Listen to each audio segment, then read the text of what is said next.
Hey, it's Travis here, and I'd love to be your weight loss guide. Let's get started with today's daily devotion. Solomon did not just build a building, he prepared a place for God's glory to dwell. And here's the truth, friend, you are now that temple. Today's reading is a vivid reminder that your body isn't just skin and bones, it's the dwelling place of the Holy Spirit. Solomon prepared every detail for God's presence. He cleansed the place, honored it, and offered sacrifices to make it holy. Now let's think about this Old Testament reading. Not so old. It's relative right now, here today, for the journey that we're on. Life may have gotten in the way, but this is your call to action, a reminder of who you are. You're not in trouble. God's not up there looking down on you, ready to get on you because you haven't been taking your life seriously or because you haven't been keeping the temple clean. No, He's wanting you to draw nigh to Him. He knows that this world is full of devices and obstacles, anything to pull you away from who you are in Him. And He's given us this vehicle. Look, we are not our body. We're not the temple any more than the Holy Spirit is the temple. We're not the temple. We're not the body. And we're not the mind. If we've been born again, we have been born again in His likeness and His image, and that habitat of that was born again lives in this temple, in this body of flesh. This is a holy temple. It's my vehicle. It doesn't drive me, I drive it. It's not my master, I'm its master, and all that stuff that we could talk about. But just remember, you're not your body, you're not your mind. Your spirit, your born again spirit, does not serve the body or the mind.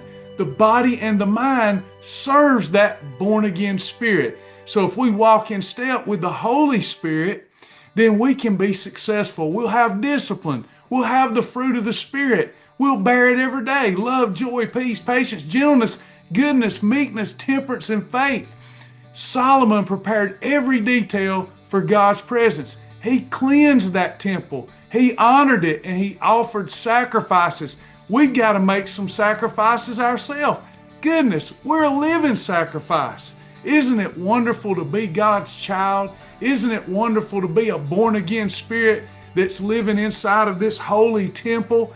Goodness gracious, and let this mind be in you that was also in Christ Jesus. Y'all, my message to me, to you, we're not the mind. We're not the body. Don't let it be your master. It's your tool, because inside of you, in that most holy of holy places, is a born-again spirit. Our New Testament reading, Jesus confirms who He is, and He tells us His sheep hear His voice and know His voice, and another they will not follow. How does this relate to wellness? Every meal, every movement, every choice to surrender food as comfort is an act of rededication. The psalmist in Psalms cried out for discernment and strength, just like we need to do when we're tempted. Instead of calling out for discernment and strength, I've often called out for the fridge when I needed a coping mechanism.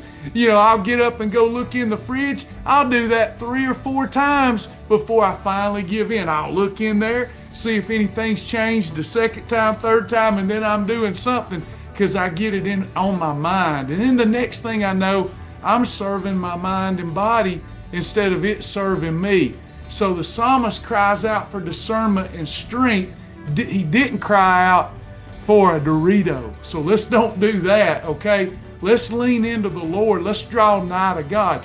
Proverbs calls for just weights and balances, a figurative reminder to be honest with ourselves, to self-examine about what we're consuming and why we're consuming it. Before we just speak out, I'm starving to death. Stop. Put the brakes on that. You're not starving to death. If you think that, get naked, of course, in the privacy of your own home. Nobody wants to see that, right? But go get in there in the bathroom naked in the mirror and jump up and down. If you've got too much jiggling and itching, you ain't starving. So why are you saying that? And also, God is not mocked. there's a natural law in place there, reaping and sowing, just weights and balances. You know what?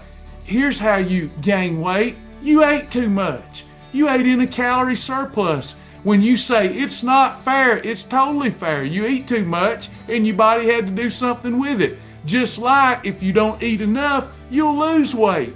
So it is a just system. But you know what?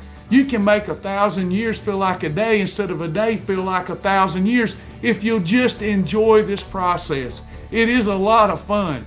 This journey isn't about becoming someone else. It's about unbecoming what the world has levied upon you. It's about unbecoming who the world has told you you are. Just like Shadrach, Meshach, and Abednego. That wasn't their God-given names. That was the names the world gave them. But because they knew who they was inside themselves, they said, we will not bow down to your chimichanga. Look, this program is about restoring the temple.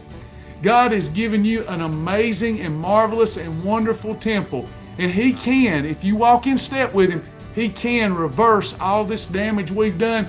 He's a miracle worker. He's a sea walker. He's there for you, my friend. He's been there for me in my deepest, darkest moments. He's been with me through every trial, and He'll be with you too.